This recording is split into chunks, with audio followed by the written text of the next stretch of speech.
ॐ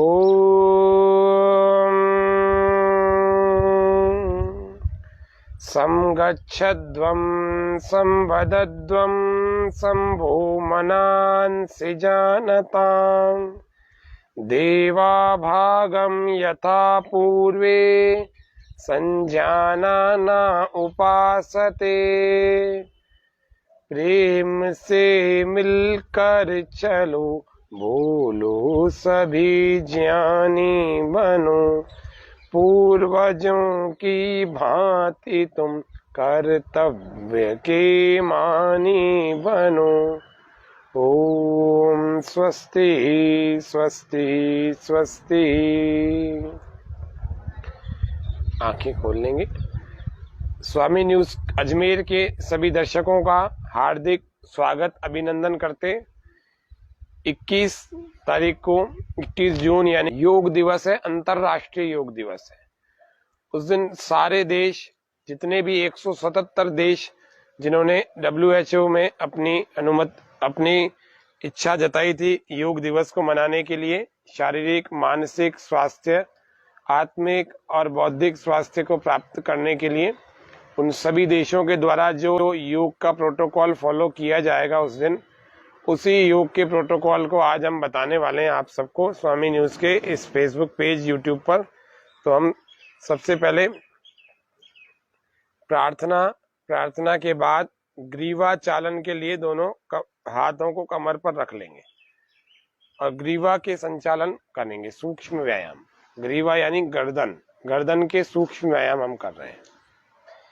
ये सारे ऐसे अभ्यास हैं जो प्रत्येक व्यक्ति कर सकता है, बीमार व्यक्ति भी कर सकता है और स्वस्थ व्यक्ति भी कर सकता है। प्रत्येक अभ्यास को हमें धीरे धीरे करना चाहिए।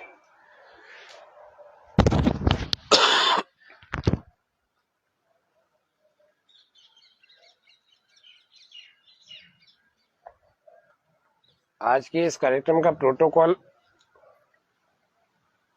कर रही हैं योग थेरेपिस्ट दीप्ति जी हैं, धौलाबाटा अजमेर में। आप योग प्रशिक्षण का काम करते हैं। ये गर्दन के सूक्ष्म व्यायाम ग्रीवा चालन के पहला अभ्यास चल रहा है। योग करने से पहले सूक्ष्म व्यायाम का करना बहुत आवश्यक है, जिनमें पहला सूक्ष्म व्यायाम गर्दन का हो रहा है। इसमें 4 अभ्यास पूरे होते हैं, ये चौथा अभ्यास चल रहा है।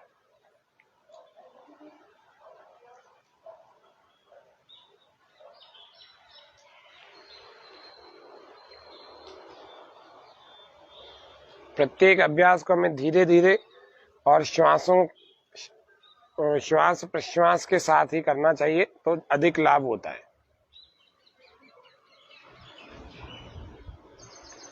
दूसरा अभ्यास स्कंद चालन, दोनों पैरों को पास में कर लेंगे, दोनों हाथों को साइड में खोल लेंगे और फिर धीरे धीरे ऊपर ले जाएंगे। कंधों पर खिंचाव, तनाव, दबाव डालेंगे।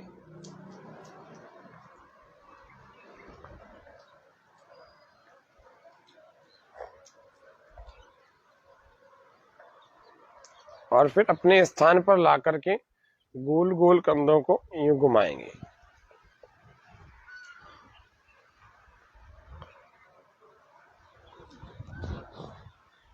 अगला अभ्यास कंधों का ही सूक्ष्म व्यायाम। ये सारे अभ्यास हम खड़े खड़े कर रहे हैं।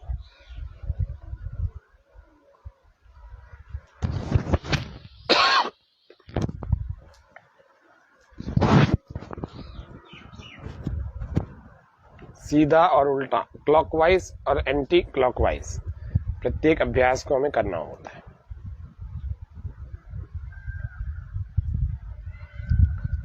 ये हमारा गर्दन का और कंधों का ये 2 सूक्ष्म व्यायाम हो गए। अब हम चलेंगे कमर के सूक्ष्म व्यायाम पर। तो पैरों में थोड़ा फासला बना लेंगे और दोनों हाथों को सामने की ओर खोल लेंगे। श्वास पूरा बाहर होगा, एक और पीछे की तरफ घूम जाए। कमर पर मन को टिका के रखें और फिर धीरे धीरे वापस आ जाएं श्वास भरते हुए। फिर दूसरी ओर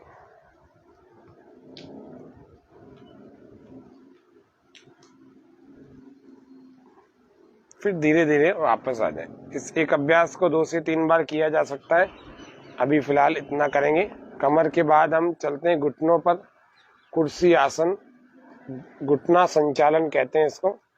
तो घुटने संचालन के लिए इस प्रकार से हाथों को सामने, श्वास अंदर भर के घुटनों के बल थोड़ा झुकते हैं और झुकते हैं, थोड़ी देर रुकते हैं और फिर धीरे धीरे वापस आ जाते हैं श्वास छोड़ते हुए। फिर से श्वास भरते हैं, फिर से एक बार करते हैं।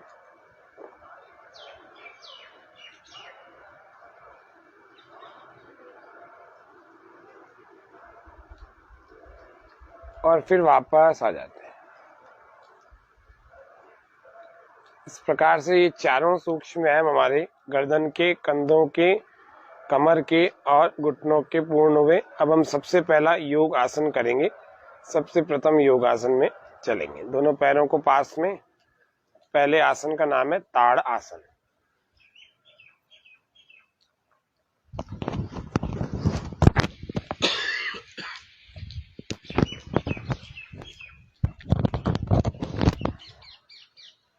इस प्रकार से ताड़ासन का अभ्यास करेंगे।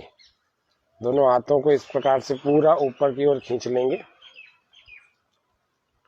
पैरों की एड़ियों को भी हमने ऊपर खींच रखा है। और फिर धीरे धीरे श्वास बाहर छोड़ते हुए नीचे आ जाएंगे। ये ताड़ासन का अभ्यास है। एक बार फिर इसको कर लेते हैं। सांस भरते हुए हाथों को साइड से ऊपर इंटरलॉक करके ऊपर खींचें। शरीर ऊपर का ऊपर खींचेगा।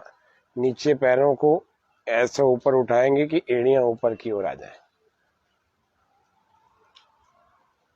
और धीरे धीरे थोड़ी देर रोक करके फिर श्वास बाहर छोड़ते हुए हाथों को, पैरों को, दोनों को नीचे ले आए। दूसरा अभ्यास आसन का करेंगे।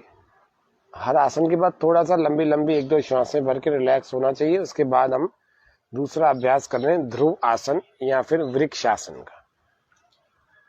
वृक्ष आसन के अभ्यास के लिए एक पैर की एड़ी को दूसरी जंघा के मूल में लगा दिया जाता है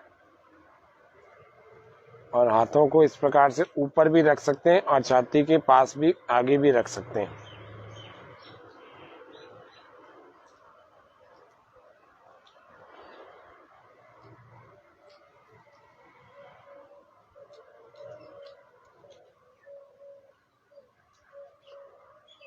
अब इसको हम दूसरे पैर से करेंगे।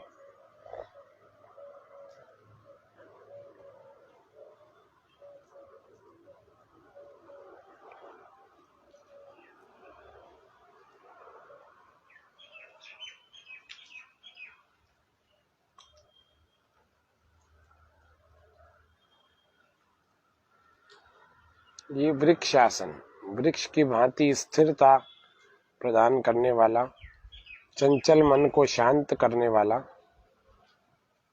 विशेष रूप से लाभकारी एकाग्रता के लिए। वापस आ जाएंगे। तीसरे आसन की ओर चलेंगे। ये हमारे 2 आसन हो गए। तीसरा आसन,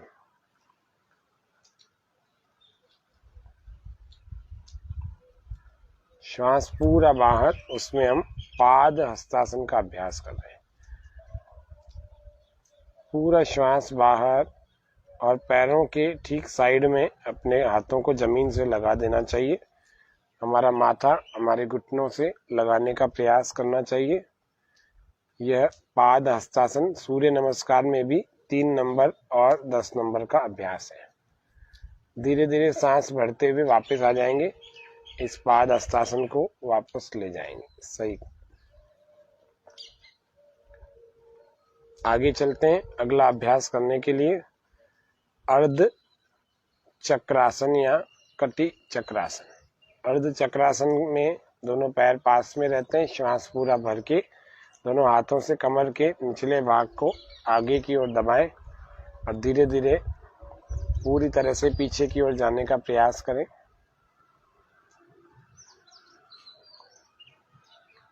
और श्वास छोड़ते हुए वापस आ जाए। प्रत्येक अभ्यास को हम 1 से 2 बार, अधिकतम 3 बार कर सकते हैं। आज आपको एक एक बार ही बता रहे हैं। इसके बाद एक और आसन हम करेंगे जिसका नाम है त्रिकोणासन।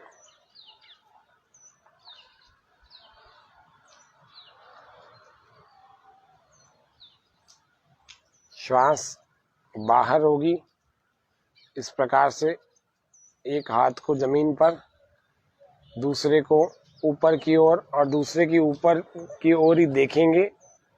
कमर मुड़ी हुई होगी, मन कमर पर, घुटने दोनों सीधे होंगे।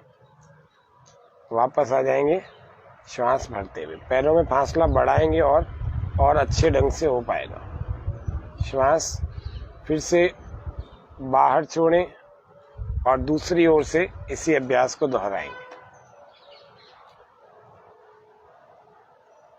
ये त्रिकोण आसन है। इस त्रिकोण आसन को भी इंटरनेशनल योग डे के प्रोटोकॉल में शामिल किया गया है।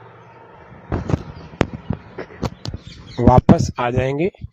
ये खड़े खड़े कुछ अभ्यास हमने किए, ये पूरा का पूरा ऐसा ही है जैसा इंटरनेशनल प्रोटोकॉल योग का सेट किया हुआ है, उसी हिसाब से आज करवा रहे हैं। खड़े खड़े वाले आसन हो गए। अब हम बैठ जाएंगे अपने स्थान पर और दंडासन में बैठ जाएंगे।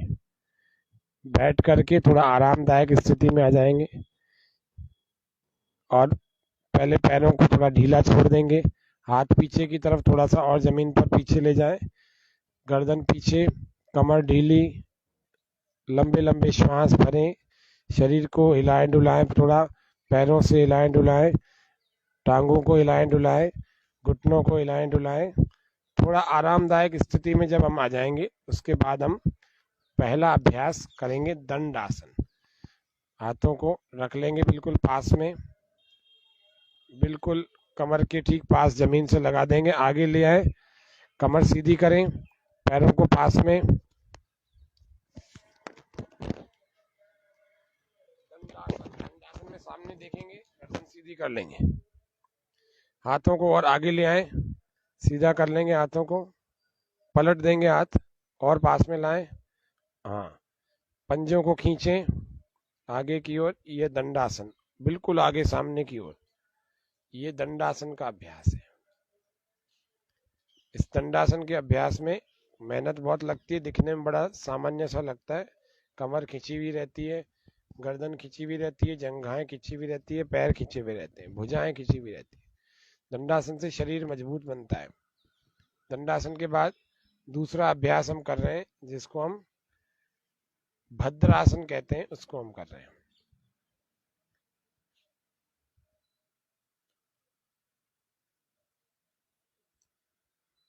धीरे धीरे इस प्रकार से हमें एड़ियों को अंदर की तरफ, पंजों को मिला लेना चाहिए। श्वास भर के धीरे धीरे घुटने ऊपर उठाने चाहिए और श्वास छोड़ते हुए धीरे धीरे नीचे ले जाना चाहिए जमीन तक। पूरे ऊपर उठाने चाहिए, पूरे ऊपर और पूरे नीचे।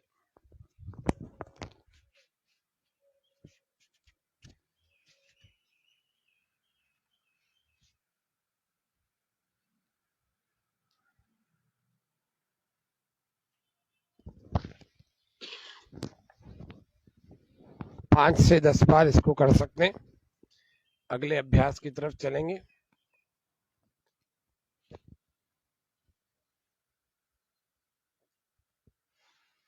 वज्रासन, भोजन के बाद किया जाने वाला एकमात्र आसन वज्रासन। इसको भी हम थोड़ी देर कर सकते हैं, करना चाहिए। रोज भोजन के बाद 5 से 10 मिनट हमें इसमें बैठना चाहिए। सामान्य रूप से पढ़ाई लिखाई इन सब में भी करना चाहिए।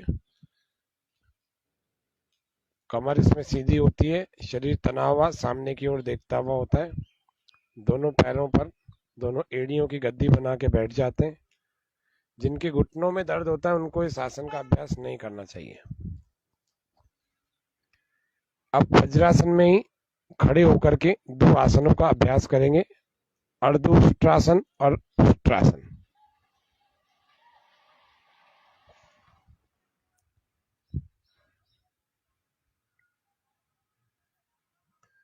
श्वास पूरा अंदर भर के इसका अभ्यास कर रहे हैं।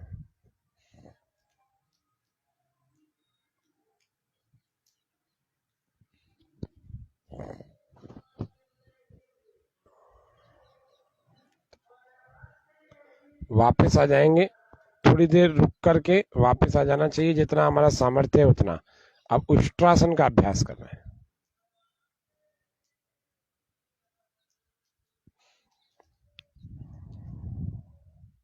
श्वास अंदर ही भरा रहता है, पूरा खिंचाव कमर पर, जंघाओं पर, पसलियों पर, सब पर आता है।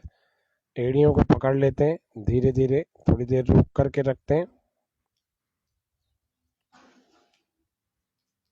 और फिर वापस आ जाते हैं विश्राम। धीरे धीरे जैसे गए थे वैसे ही आना चाहिए। इस अभ्यास के बाद हम चलेंगे आरामदायक स्थिति में, जिसको हम शशक आसन कहते हैं। दोनों हाथों को साइड से ले जाएंगे और श्वास भरते हुए हाथों को ऊपर, श्वास बाहर छोड़ करके हाथों को नीचे, जमीन पर हथेलियां लगा देंगे, फिर कोहनियां भी जमीन पर लगा देंगे, फिर फोरहेड भी जमीन पर लगा देंगे। इस बात का विशेष ध्यान रखेंगे कि हमारे नितंब हमारी एड़ियों से लगे रहेंगे। यह शशक आसन, शशक यानी खरगोश, इसको शशांक आसन भी कहते हैं। तो शशक यानी खरगोश होता है। हमारे दर्शकों में बहुत सारे दर्शक देख रहे हैं, राधा जी भी हमारे दर्शकों में अभी लाइव बनी हुई हैं। तो यह अभ्यास शशक आसन का आराम देने वाला होता है, बड़ा आराम देने वाला है। वापस आ जाएंगे श्वास भरते भरते, धीरे धीरे उसी प्रकार से वापस आके बैठ जाएं। शशक आसन के बाद अगले अभ्यास में चलेंगे उत्तान मंडूकासन। आपने मंडूकासन का नाम सुना होगा। उत्तान मंडूकासन में वज्रासन को ऐसे खोल लेते हैं और शरीर तान करके पूरा आगे से पेट को, सीने को, सबको तान करके और दोनों हथेलियों को पीछे की ओर ले जाते हैं और कंधों की मांसपेशियों से लगा के रखते हैं, पीठ के भाग से लगा के रखते हैं। सांस अंदर रोक कर रखें तो बहुत अच्छी बात है, नहीं तो श्वासें सामान्य।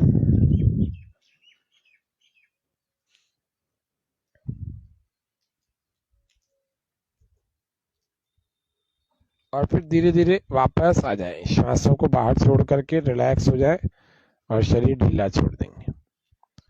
अगले अभ्यास की ओर चलते हैं, उत्तान मंडूकासन के बाद का अभ्यास।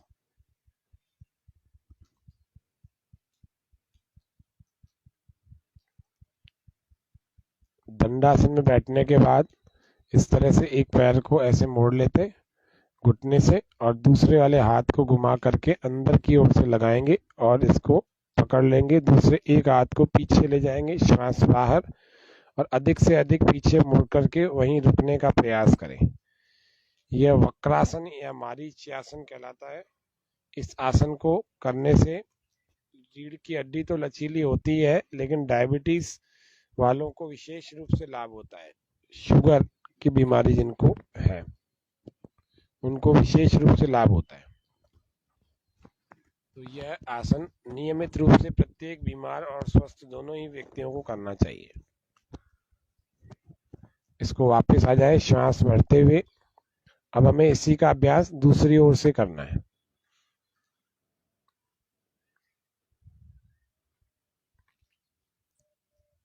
श्वास पूरा बाहर, देखो ऐसे पैर को पकड़ लेते हैं, श्वास पूरा बाहर और दूसरी ओर घूम जाए।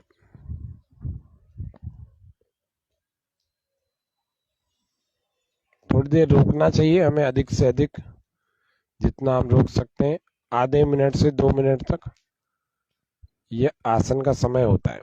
तो वापस आ जाएंगे विश्राम। अगले आसन की ओर चलेंगे। अगला आसन हमारा पेट के बल लेट करके होगा। तो सबसे पहले आरामदायक स्थिति वाला आसन है जिसको मकर आसन कहते हैं। मगरमच्छ के नाम से बना हुआ यह आसन है। दोनों हथेलियों को इन्होंने अपने ठोड़ी के नीचे रखा हुआ है और पैरों को फासले से रखा हुआ है और पंजों को बाहर निकाल दिया, एड़ियां अंदर, आंखें बंद और शरीर ढीला। इसको हम कहते हैं मकर आसन। मकर आसन। तो मकर आसन का अभ्यास इस प्रकार से हम करते हैं। अगला अभ्यास, आराम कर लिया, एक करवट से 2 करवट से आराम कर लिया, फिर हम अगले अभ्यास की तरफ चलते हैं जिसका नाम है भुजंग आसन। श्वास पूरा भर के धीरे धीरे आगे से नाभि तक के शरीर को, ऊपर के शरीर को उठा लेंगे। सांस अंदर होगा, पैर पास में होंगे, पंजे खिंचे हुए होंगे, नीचे का शरीर नीचे की ओर खिंचा हुआ, ऊपर का शरीर ऊपर की ओर खिंचा हुआ। भुजंगासन हम सूर्य नमस्कार में भी किया करते हैं सभी। वापस आ जाएंगे श्वास बाहर छोड़ते हुए। इसका अभ्यास 2 से 3 बार प्रतिदिन हम कर सकते हैं। आधा आधा मिनट, 1 मिनट तक भी रोक के कर सकते हैं। अभी तो 10-15 सेकंड बताया आपको। अगले अभ्यास की तरफ चलते हैं जिसका नाम है शलभ आसन। शलभ आसन के लिए दोनों हथेलियों को जंघाओं के नीचे रख दिया जाता है। श्वास पूरा भर के थोड़ी जमीन पे लगा देते हैं। श्वास पूरा भर के दोनों पैरों को एक साथ हमें उठाना है, दोनों जंघाओं को एक साथ, दोनों घुटनों को एक साथ, दोनों पैरों को एक साथ। अधिकतम इसको रोकना है। जो लोग प्रारंभिक साधक हैं वो एक एक पैर से भी कर सकते हैं, लेकिन अभी हम दोनों पैरों से बता रहे हैं। श्वास बाहर छोड़ते हुए वापस आ जाए, इसको शलभ आसन कहते हैं। शलभ यानी पंख वाला कीड़ा। अलग अलग जो अभी बारिश आ रही है, बारिश में भी अभी बहुत सारे ऐसे निकलेंगे जिनको हम पंखों के रूप में देखेंगे और बड़ा सा कीड़ा उड़ता हुआ दिखेगा, उसको शलभ कहते हैं। टिप भी कहते हैं, शलभ भी कहते हैं, बहुत सारे होते हैं। अगले अभ्यास की ओर चलते हैं। सबसे पहले हमने मकर आसन किया, फिर हमने भुजंग आसन किया, फिर शलभ आसन किया। तो लेट करके 3 अभ्यासों को हमें करना है, जो पीठ के बल लेट करके। अब पीठ के बल लेट करके 5 अभ्यासों को हमें करना है। तो पीठ के बल लेट करके प्रथम अभ्यास होगा सेतुबंद आसन का। सेतुबंद आसन में घुटनों को ऐसे घुटनों से मोड़ लेंगे, पैरों को दोनों हाथों से एड़ियों को पकड़ेंगे, टखनों को पकड़ेंगे, कोहनियां जमीन पर लगी रहेंगी। श्वास भर के कमर का पूरा भाग, पेट का पूरा भाग, पीठ का पूरा भाग ऊपर की ओर उठाएंगे, वहीं रुकेंगे थोड़ी देर। अधिक से अधिक उठाने का प्रयास करते हैं। ये कमर के लिए बड़ी जबरदस्त चीज है, पेट के लिए भी बड़ी जोरदार चीज है। रीढ़ की हड्डी को लचीला बनाने वाली है, कंधों को मजबूत बनाने वाली, जंघाओं और घुटनों को भी अच्छा बनाने वाली है ये क्रिया। इसका नाम है सेतु बंदासन। धीरे धीरे वापस आ जाएंगे श्वास बाहर छोड़ते हुए। इसको भी प्रत्येक अभ्यास को आप 2-2, 3-3 बार कर सकते हैं, नहीं तो प्रारंभिक रूप से एक एक बार भी करें शुरुआत में जिनको योग का अभ्यास नहीं है। अगले अभ्यास की ओर चलते हैं। सेतु बंद आसन के बाद उत्तान पाद आसन, थोड़ा और नीचे कर लेंगे, पंजे सामने की ओर खींचे, श्वास पूरा अंदर भर के हमने अपने पैरों को इस प्रकार से सामने की ओर खींच रखा है और इसमें खींच करके रखेंगे, थोड़ी देर रोक के रखेंगे और फिर धीरे धीरे सामर्थ्य पूरा होने पर श्वास बाहर छोड़ते हुए नीचे आ जाएंगे। इसको भी 2 से 3 बार कर सकते हैं। अगले अभ्यास की ओर चलते हैं। उत्तान पादासन के बाद अर्ध हलासन। श्वास भरते हुए दोनों पैरों को 90 डिग्री तक ऊपर ले जाना, थोड़ी देर रुकना,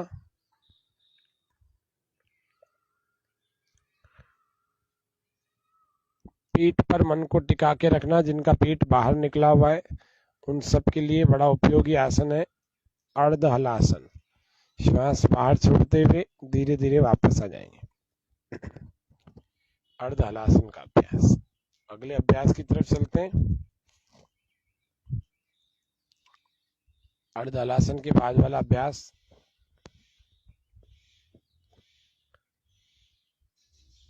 जिसको हम पवन मुक्तासन कहते हैं, उस पवन मुक्तासन की तरफ चलेंगे।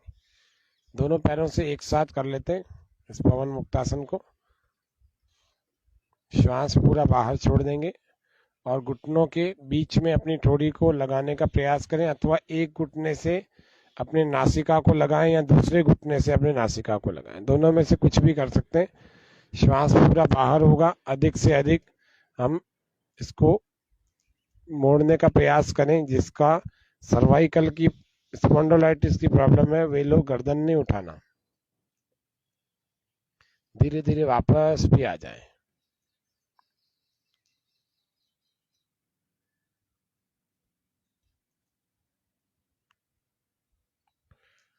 इस तरह से पूरा जब आसनों का क्रम पूरा हो जाए, उस क्रम को पूरा करने के बाद हमें शव आसन में विश्राम करना चाहिए।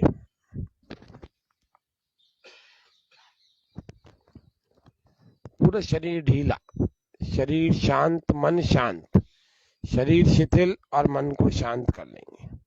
पैरों को ढीला छोड़ देंगे, गर्दन को ढीला छोड़ देंगे, पैरों में 1-1.5 फीट का फासला बना के रखेंगे। पैरों की एड़ियों को शिथिल, घुटनों को शिथिल, पिंडलियों को शिथिल, जंघाओं को शिथिल, कमर को ढीला छोड़ देंगे, पीठ को ढीला, कंधों को ढीला, गर्दन को चाहें तो दाएं या बाएं लटका सकते हैं एक तरफ, भुजाओं को ढीला, दोनों हथेलियों को ढीला और मन को शांत। कहीं बिना हिले डुले लंबे लंबे श्वास भरते रहे, छोड़ते रहे, भरते रहे, छोड़ते रहे। इस तरह से यह शव आसन सभी आसनों के बाद करने से हमारे शरीर की थकान दूर हो जाती है। ये करना बहुत आवश्यक होता है। एक शवासन वो होता है जिसमें हम रात को सोते हैं, लेकिन वो व्यवस्थित नहीं होता, जागरूकता पूर्वक नहीं सोते हैं। हमें यह शवासन, योग निद्रा, ये जागरूकता पूर्वक सोने को कहते हैं। प्रयत्न पूर्वक शरीर शिथिल किया जाता है, तो ये विशेष लाभकारी होता है। शव आसन के बाद अपने हाथों पैरों की उंगलियों को थोड़ा सा हमें हिलाना डुलाना चाहिए और फिर धीरे से करवट लेकर के अपने स्थान पर बैठ जाना चाहिए। ये हमारा अंतरराष्ट्रीय प्रोटोकॉल योग दिवस का प्रोटोकॉल का आसनों का क्रम हुआ। अभी हम 4 प्राणायाम और ध्यान की क्रिया को देखने वाले और फिर प्रेयर के साथ आज के सत्र को पूरा करने वाले। तो सबसे पहला अभ्यास प्राणायामों की दृष्टि से कपाल भाती का हम करने वाले। तो कपाल भाती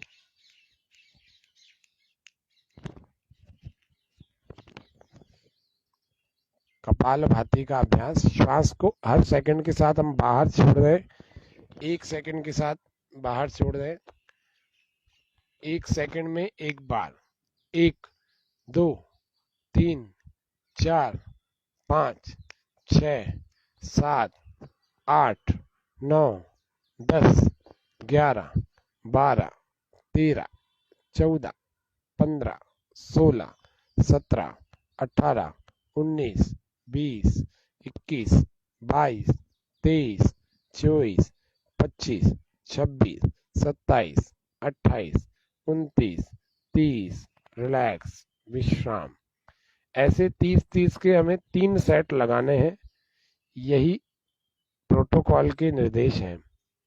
तो 3 बार ऐसे कपालभाति प्रारंभिक साधकों को करना चाहिए।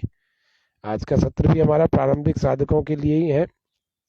फिर ऐसे दूसरी बार 30 का आधा मिनट, यानी फिर तीसरी बार 30 का आधा मिनट।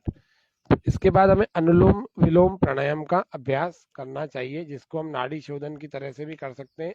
अनुलोम विलोम का अभ्यास करने के लिए अपने हाथ की नासिका मुद्रा बना देंगे और एक नासिका के एक छिद्र को हम बंद कर लेंगे, दूसरे से गहरा श्वास पहले बाहर छोड़ देंगे,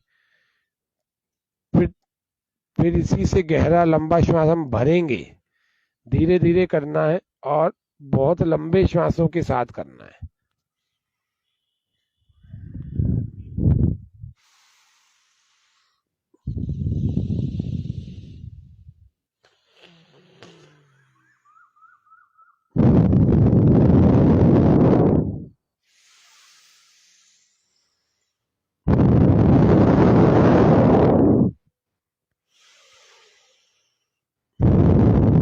एक हाथ जब हमारा थक जाए, एक कंधा थक जाए, तो दूसरे वाले हाथ दूसरे कंधे से हम इसको अभ्यास कर सकते हैं। यह अनुलोम विलोम प्राणायाम, यह हमारी सभी नस नाड़ियों को शुद्ध करता है। हठयोग के ग्रंथों में आता है 72 करोड़ 72 लाख 10,210 नस नाड़ियां, 201 नस नाड़ियां हमारे शरीर में होती हैं और वो सारी की सारी शुद्ध हो जाती हैं प्राणायामों का अभ्यास करने से। इसीलिए हमें प्राणायाम नियमित रूप से अभ्यास करने ही चाहिए, बीमार व्यक्ति हो चाहे स्वस्थ व्यक्ति हो। स्वस्थ बना रहेगा, हमेशा बीमार व्यक्ति स्वस्थ हो जाएगा। यह हमारा अनुलोम विलोम का प्राणायाम कम से कम 5 मिनट, अधिकतम आधे घंटे तक हमें इसका नियमित अभ्यास करना चाहिए। शरीर के लगभग सारे रोग हमारे शरीर को छोड़ के चले जाते हैं। इसके बाद हमें अगले प्राणायाम की तरफ चलना है। अगला प्राणायाम करेंगे जिसको हम शीतली प्राणायाम कहते हैं। जीभ को इस प्रकार से नली की तरह बना करके और श्वास को अंदर भरना होता है आवाज करते हुए।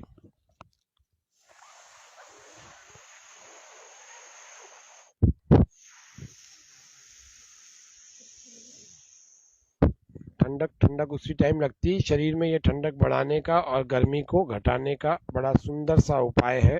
शीतली हमारे गले को आराम देती है, गले के मुख के कई रोगों को दूर करती है और उसके अलावा शरीर में गर्मी को घटाती है। ये बहुत बड़ी बात है। 3 से 5 बार इसका अभ्यास कर सकते हैं।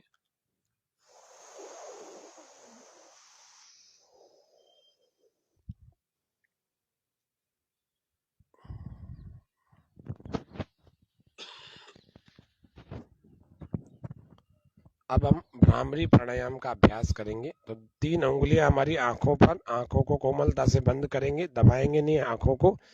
एक अंगुली हमारी ललाट पर, फोरहेड पर, और अंगूठों को कानों को अंगूठों से हम बंद कर लेंगे। श्वास पूरा भर के नासिका से ओमकार की ध्वनि हमिंग करते हुए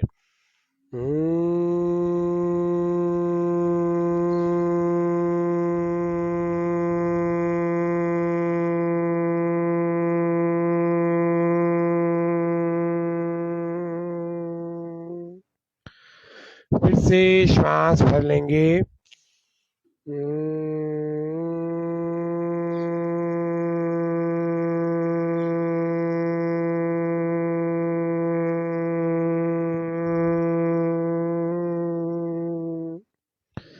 फिर से श्वास भर लेंगे।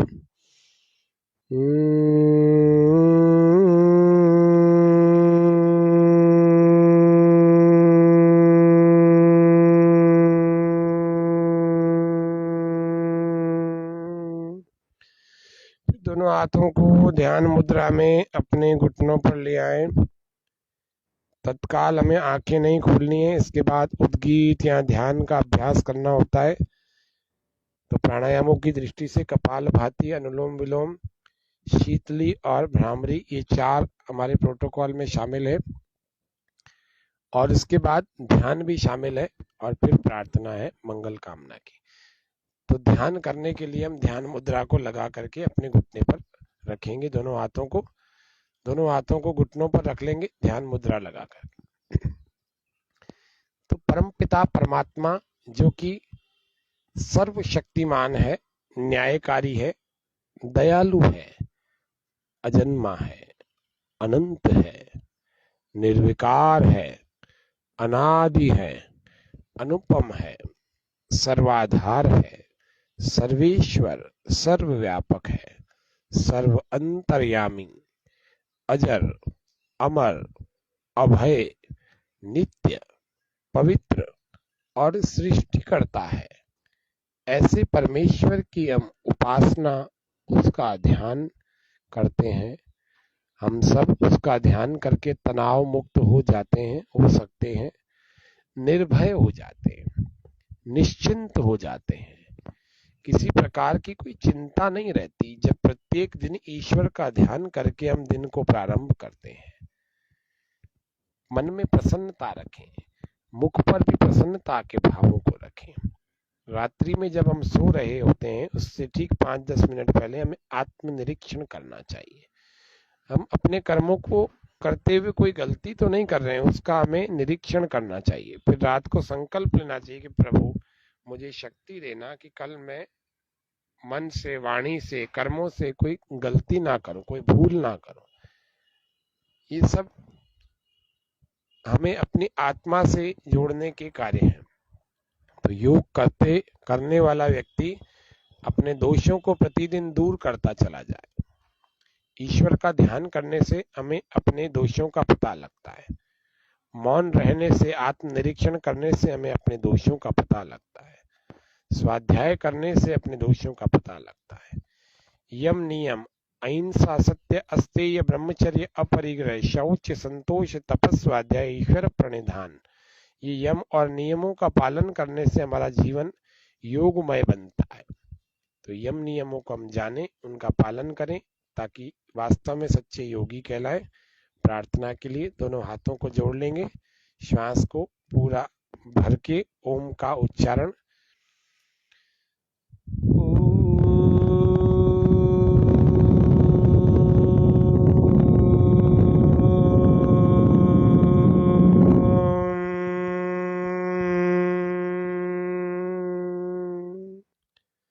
सर्वे भवन्तु सुखिनः, सर्वे सन्तु निरामया, सर्वे भद्राणि पश्यन्तु, मा कश्चित् दुःखभाग् भवेत्।